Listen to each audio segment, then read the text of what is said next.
I'm Carmen Visconti, and I'm interviewing Gus Gibbs at the DeLand House Museum that belongs to the West Volusia Historical Society.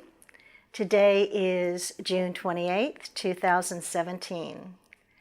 Gus, tell me about your name, your real name. My real name's Leslie Michael Gibbs, and I got my nickname Gus from the little mouse in Cinderella from my older sister's friends. Aha, and it stuck. And stuck. And tell me about the name Leslie and Michael. Well, I'm Jewish, and when you're Jewish, you get named after somebody who's passed away in the family. So I was named after my grandmother. Wonderful. Her name was Libby, and my name, and so I got Leslie. Leslie. How did your family get to DeLand?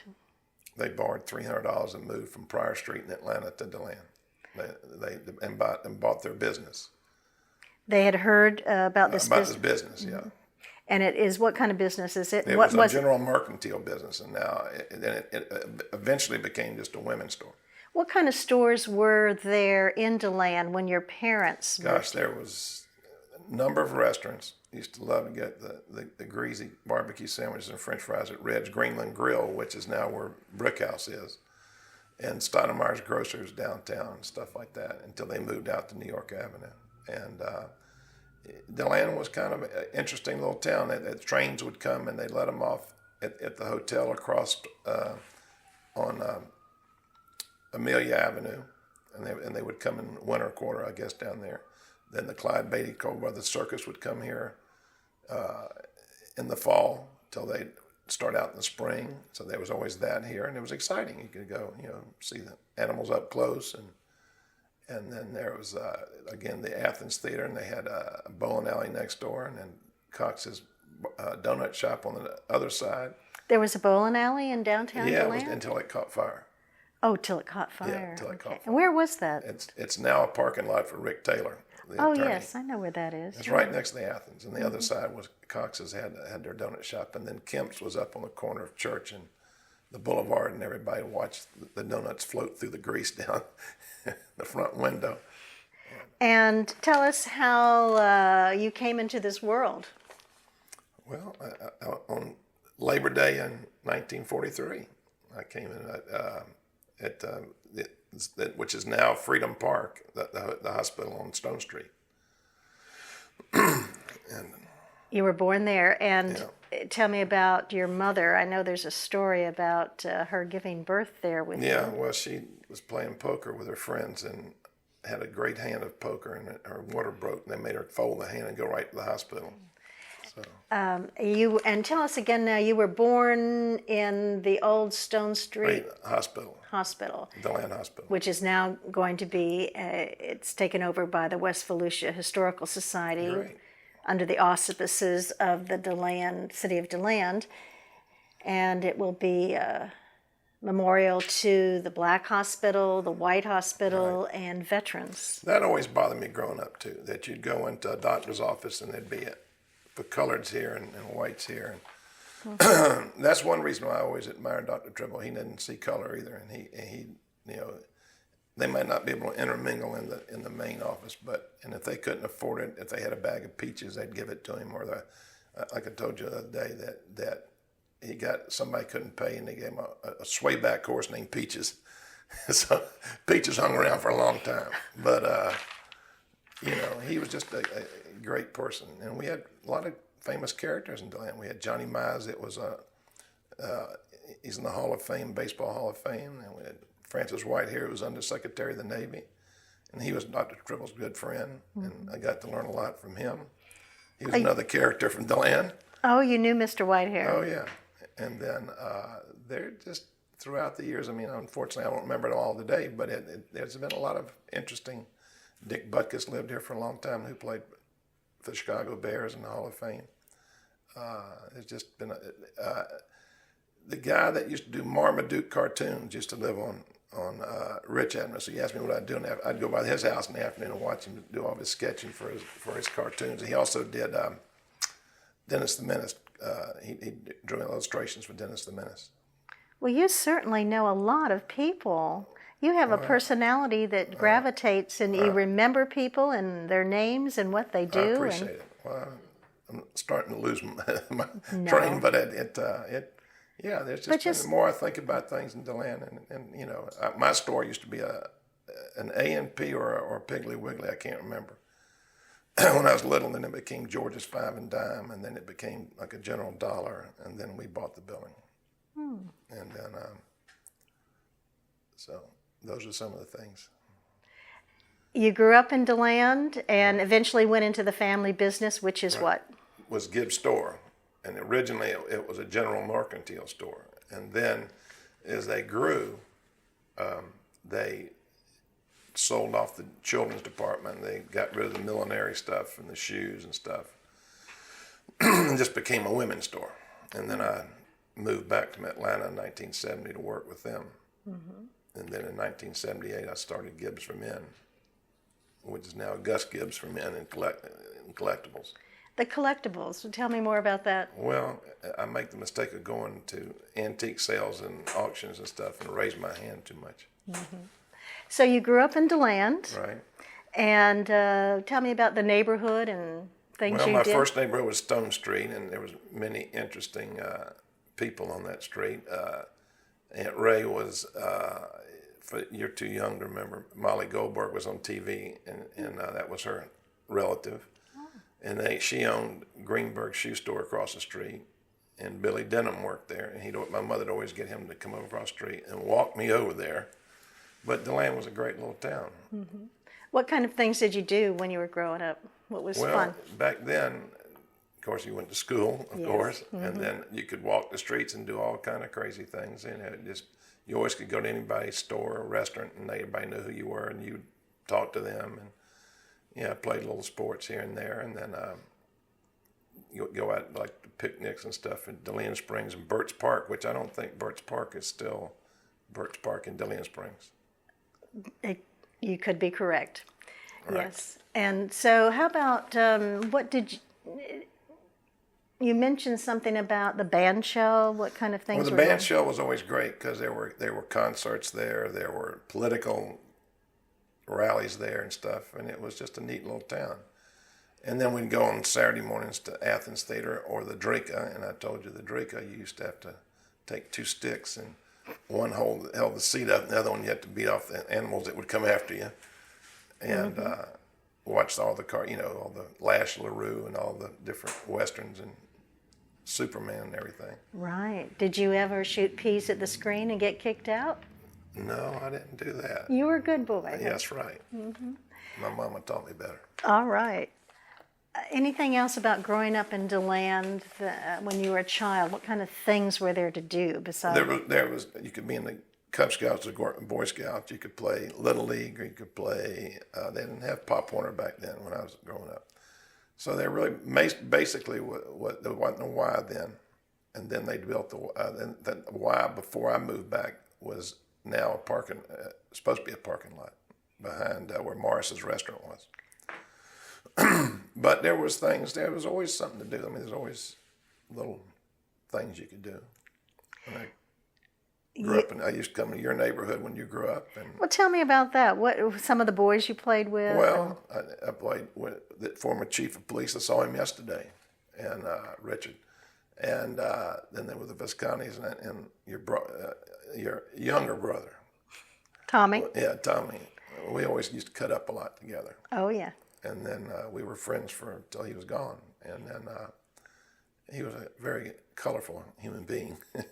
And I've had the pleasure, and unfortunately, there's not as many great characters like John Godbey or Ralph Clayton or Jess Mathis and all these people that are not here anymore. And it's Jim Clayton Jr., the youngest, the judge now. He's about the most colorful character in DeLand right now. You mentioned some houses you lived in and some problems with the houses. Maybe a hurricane? Oh, well, we lived on Stone Street till I was 6 years old. And then we moved out to West New York Avenue. And I think in 2004, when those 4 hurricanes came in a row, that we had a full basement. And nobody ever told my parents to seal the walls in the basement. So it filled the house up with water.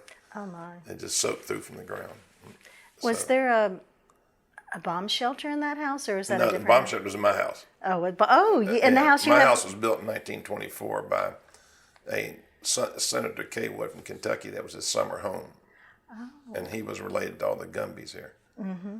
And so they, when the Carlsons bought it, they put a bomb shelter in. It already had a full basement, and they expanded the house. It was just a summer home for a long time.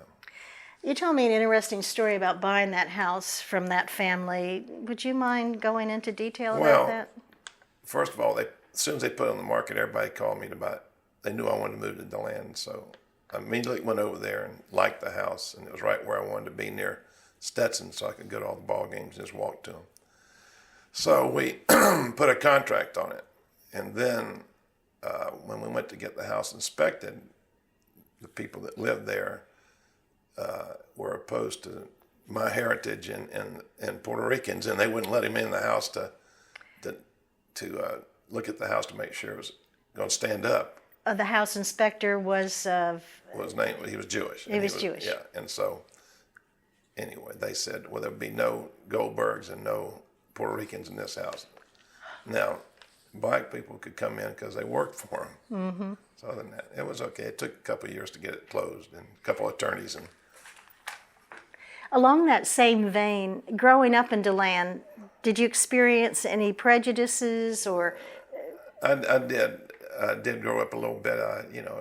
I didn't realize it at the time what the problem was, but I wasn't allowed to play with kids. I wasn't allowed to, boys or girls. And then even when I started, the few dates I had in high school, I wasn't allowed to date them because of my heritage. And then my social life had been much greater than my parents. And what they used to do was, there were maybe at the most a dozen Jewish families here when I was growing up. And they would, back then, stores closed at noon on Wednesday, and then they'd stay open to 10:30 on Saturday night. And after that, all of them would get together and play poker. And so that was always an experience, because my mother didn't believe in babysitters, so I had to go wherever they played, whether it was our house or somebody else's house. Mm-hmm. It was a lot of fun. I remember that they just did, I think, Guys and Dolls, and I think my mother did that at the Athens Theater in 1950-something or 40-something. She was on stage? Oh, she was frustrated. She was asked to be a Ziegfeld girl, and her parents wouldn't let her do it. Oh, no, really? And so, yeah. And so she was like... We'd go to New York on a buying trip, and we'd go see a play. You couldn't leave till the last curtain call. She just loved the theater. And back then they did plays there at the Athens occasionally.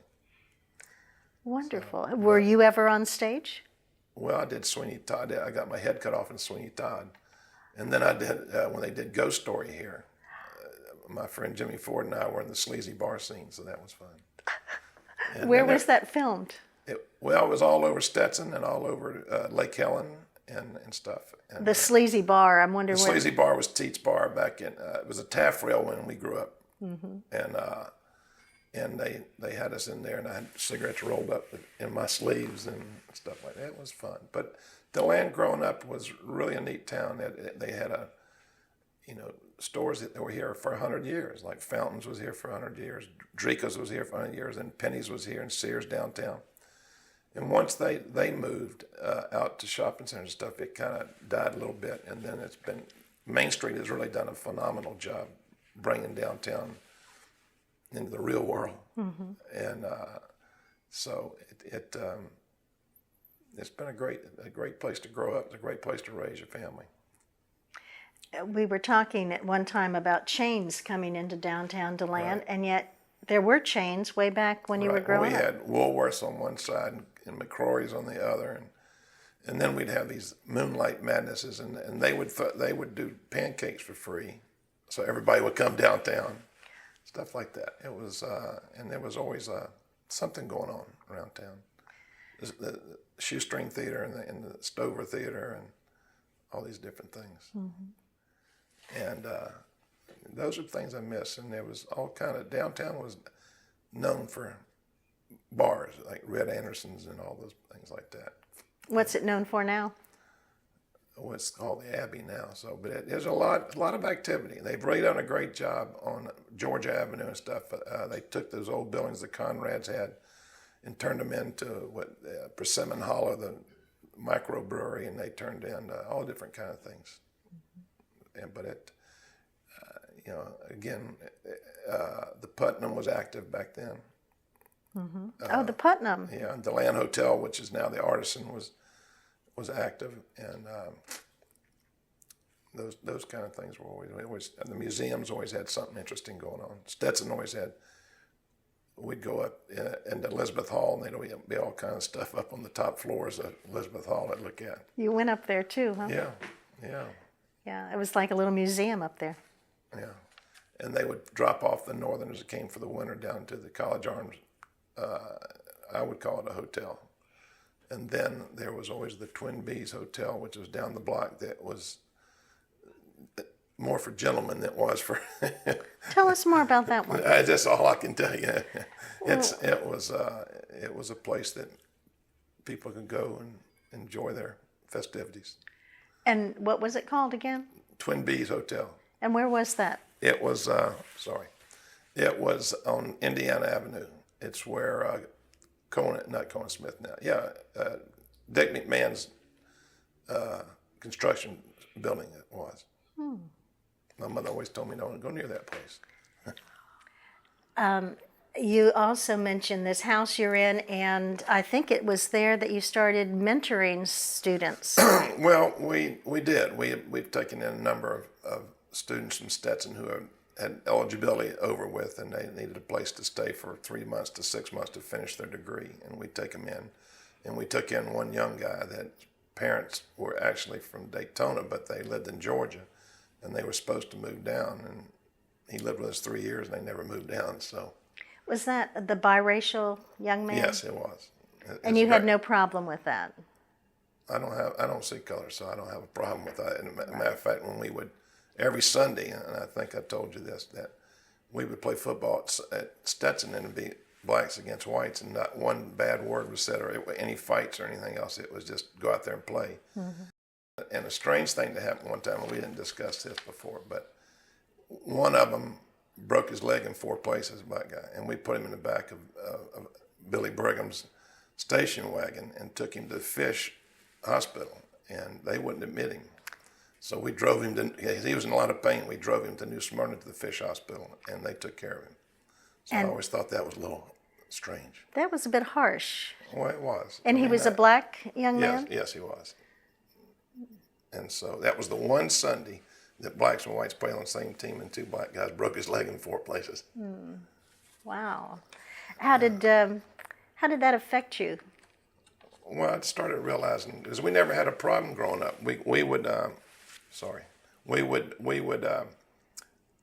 like I told you, we'd go up to Spring Hill, and back then they'd have these side shows that would come in town, and you could ride your bike and you never had any problem and go up there and see those. And then there was always an exhibition downtown. So you asked me about growing up downtown. There was always, they'd have John Dillinger's car that was all blown up, or they'd have this or that, and they'd put it on Indiana Avenue. So and you paid a fee to pay like a quarter or something to go in and see it and stuff. But and they traveled. These ones in Spring Hill, right? They were nothing. They didn't cost anything. They would be like minstrel shows, or they'd be just all kind of acts and things. And all different kind of people went to see them? Everybody. I mean, it was just different than it was for a number of years. And they've cleaned it up again, I think. But I never would have thought growing up to go to Euclid Avenue. We went to all the Euclid games, and they'd have the greatest bands, and they were just fun to go to. They different athletes, but they were all black school, and then we went to all white school, DeLand, and that became integrated after I left, after I went to college in Georgia. But anyway, like I said, we used to play every Sunday, and there was never an argument, never a disagreement. But it was a great town to grow up in. It's still a great town. It's getting bigger. Were there very many people at those Euclid Avenue high school games? Yeah, there were tons of people. White and black? There were a few. Yeah. My dad and I would go to the games. And then... you didn't see color even back then? One lady that raised me was Nursey, that's what we called her, and Maud Green. And her husband owned a little soda pop stand between the Black Theater on Voorhees and the next building, and she'd always bring me like a strawberry pop or something like that from it. And she raised me. That's why I look like I do. And then I remember when your mother started the restaurant at the truck stop, and it just recently, well, they've torn the building down now, but it was coloreds only in the back and stuff, and that was up till a few years ago. It wasn't even, or the bus station that way. I just had a problem with that, but you know, anyway, that's. It sounds like your parents also were colorblind, and our best customers were black people. Really? I got a lot of them. Yeah, the Eastern Star, I think, was one of their big. But anyway. You know, I very seldom see blacks downtown, so they're not. According to, I did an article once that they came into my store, and none of my employees are going to, have anything to do but welcome anybody that comes in the store. Mm-hmm. And they came in from the Orlando Sentinel, and they were only welcomed in 2 stores, and I think the other one's already is gone. But they don't feel welcome downtown, and there was very little trouble with that. You know, they. Now, I did get broken into a few times, but once I put up burglar alarm, it was good. But anyway, it just really bothered me that they couldn't eat. I didn't, if my uncle brought a chauffeur down to bring him down from Jacksonville because he didn't want to drive that much, he'd have to eat on the back porch, and that's one time that my parents did that. They didn't come sit at the dinner table. Mm-hmm. But we had dinner every night, and she just raised me, so it's I never had a problem. And then there was another lady, Freddie Lee Tomlinson, who had 2 daughters, and I love to tease. Her one daughter's still living, that was a commissioner in Lake Ellen. She'd just throw us all 3 in the tub together and give us a bath and everything, because she babysit occasionally. Mm-hmm. And Freddie Lee was Mama Freddie. That's what everybody in town knew, Mama Freddie. So, yeah, it was great. Well, you mentioned the Orlando Sentinel doing an article. Well, they did an article. About what year was that? This had to be in the early 2000s or late 1990s. And they came in, and like I say, they interviewed me for a long time. But when they did the article, they said that we were only welcomed in 2 stores downtown. And what 2 stores were those? Mine was one, and I don't remember the other. I think the other one might have been the University shop or something that was gone after that. Mm-hmm. But, it's we have great people in DeLand, so everybody kind of gets along a little bit. There's always going to be somebody that gets in a little trouble. But. Well, you mentioned the Eastern Star. That sounds like a ladies' group that bought clothes when you had... Yeah, I think, I'd have to ask Mary Lou if she remembers, but they all wore white dresses, I think, and stuff. And there was a black group of Eastern Star and a white group of Eastern Star. Oh, really? And I think that they were over DeHoy's, the white ones had their meetings above DeHoy Jewelers, which is now Goldsmiths. Mm-hmm. Now, you've been in DeLand a long time. You've seen a lot of changes, right. Especially Main Street DeLand. Tell us more about that. Well, I think that they've done a great job. I told you that we've had a number of good politicians in town, but until Wayne Sanborn became city manager the first time and the second time, it's really prospered as far as downtown and stuff. It's a lot of downtowns have died everywhere. Very seldom do you see a vacancy downtown. And so our commissions have really been, the mayors and stuff have really been great. And then the commissioners have been, like I wanted to start, for 20 years it took me to get the art festival back on the boulevard. And finally, one of the Main Street directors decided she'd help me. And the curator at the museum at the time said, "Oh, well, they'll never close the highway." And I said, "Well, let's try." So sure enough, we've had it now almost 20 years at the art festival, the Juried Art Festival in November. Mm-hmm. So. Well, you sound very active in the city and a go-getter person. Tell me some more about how you're involved with Well, I being try a leader. To be involved civically, and I serve on the planning board now, and I used to serve on the economic development board. And I belonged to Rotary, and I belonged to Kiwanis at one time, and just stay involved in Stetson. And I chaired there was an art society type thing they started at Stetson, and I was the first chairman of that. You're a real visionary. So, I try like to that. be visible. Mm-hmm. I want to go back for just a minute. You talked about dating, and some story came up about asking a girl for a date on the phone, and you could hear the father in the background. Well, the father in the background used several expletives and told her to get me off the phone. And why was that? Because of my heritage. Oh, okay. So that's. What do you think today? How would she react today? Well, my social life in DeLand has been much greater than my parents were. They all liked my parents, but they socially they weren't invited to be in the yacht club or whatever. And now, or they made my father buy original stock in the country club, and then they wouldn't let him join, but they made him buy it. No kidding. Yeah, so I still got the shares, and even though it's not there anymore. Wow. So. Now, how about Temple Israel? Is that your... Temple Israel, my dad and Dr.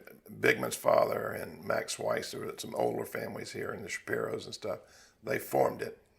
And then we also went to Daytona, to Temple Israel, which was more Orthodox. And then they broke off and did Temple Bethel in Daytona.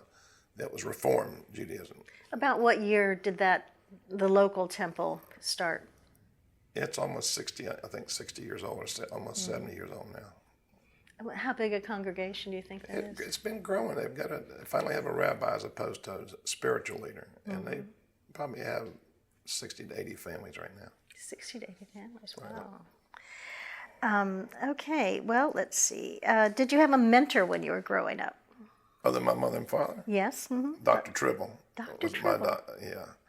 And that goes back to the story I told you about when I was born. He had a partner, Dr. Hahn, and my mother and Dr. Tribble was out of town when I was going to be born. So Dr. Hahn was going to have to deliver me. Back then, GPs did everything. They did surgery. They did everything. So she was scared because he was German that he'd do something to me.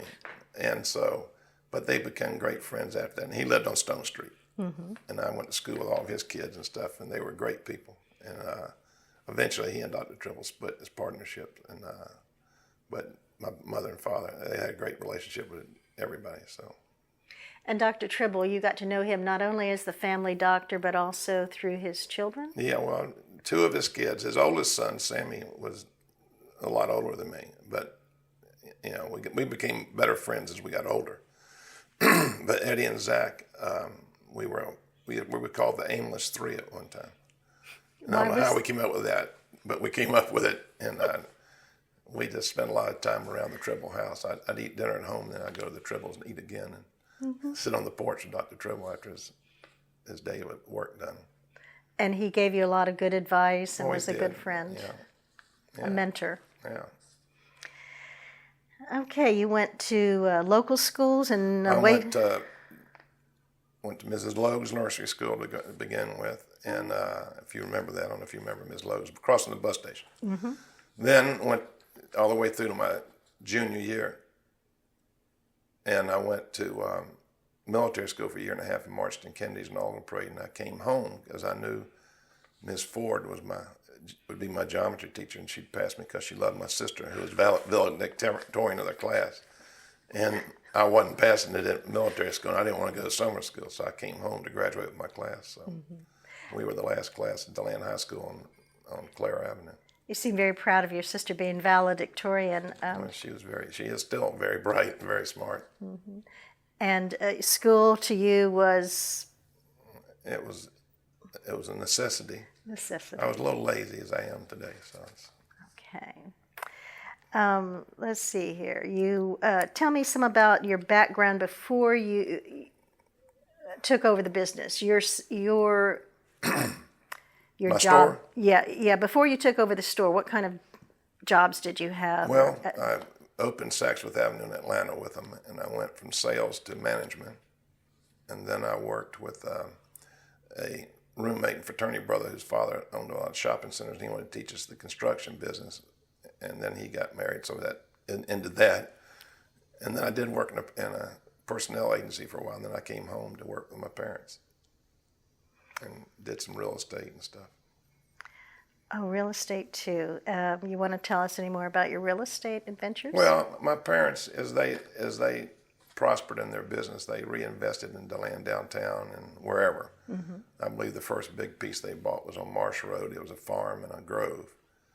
And then that infamous Walmart, Super Walmart's built on the Orange Grove that froze out twice. So, but that's what they did. They reinvested back in DeLand. And I know that my dad and his brother owned 20 acres where now the Lutheran Retirement Center is, and they pretty much donated it to them. And then later on, I found out they paid my uncle and my dad $13,000. But I always led to believe that they gave it to them, which in today's market they would have been giving it to them. Right. So my dad always thought DeLand first. You mentioned a store you wanted to buy downtown, or maybe it was your dad. It was a 100-year-old men's store in town that was next to our store, and I bought all my clothes there. I was in and out of there all day, every day. And then when they got ready to retire, I wanted to buy the building because I knew I was opening my store. And they wouldn't sell it to me again because of my heritage. So we already owned the building next to my parents. So I opened it where I am now. You said something about the upstairs of your building. The upstairs of my parents' women's store was the phone company for a number of years. And you know every operator.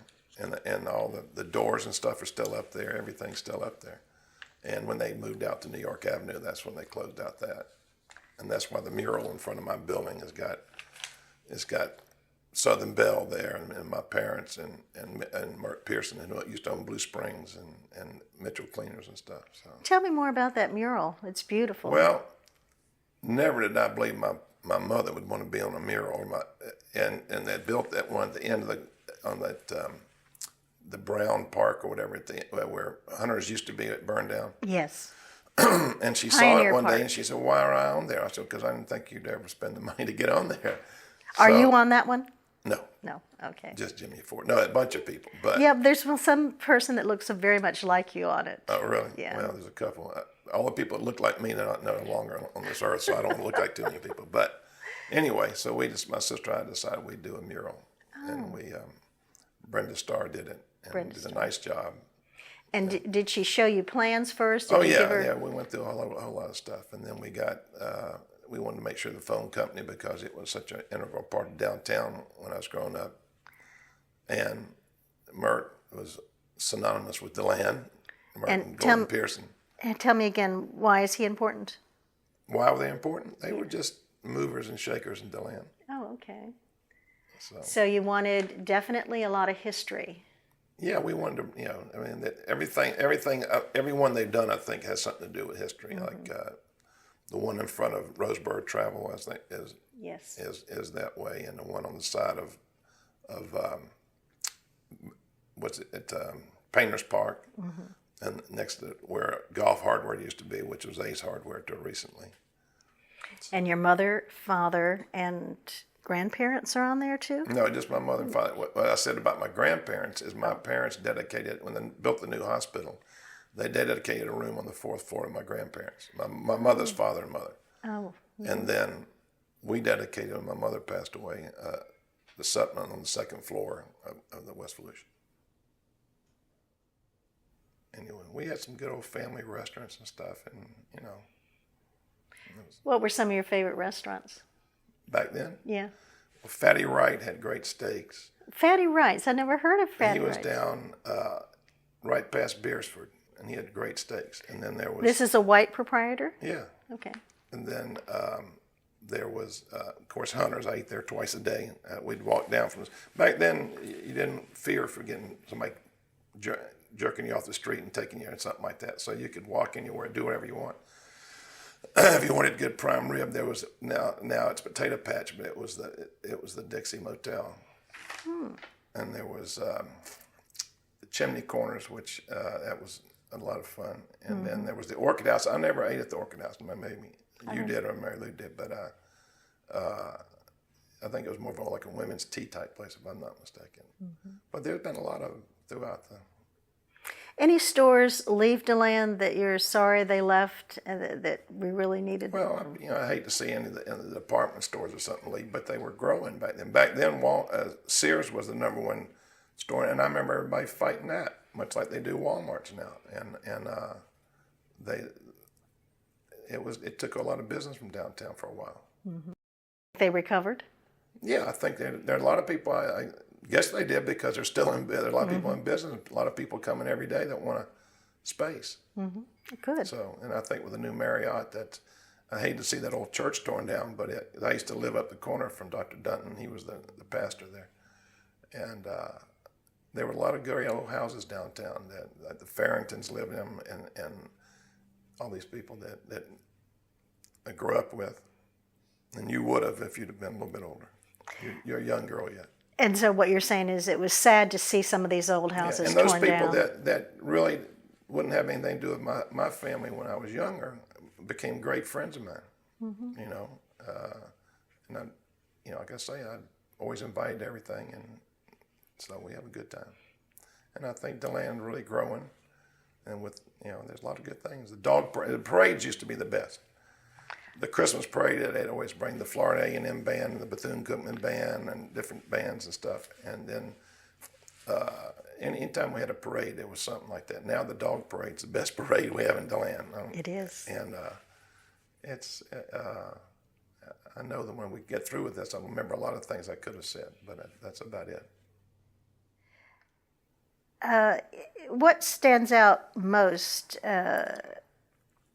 about the best time in your life, and would you do it all over again?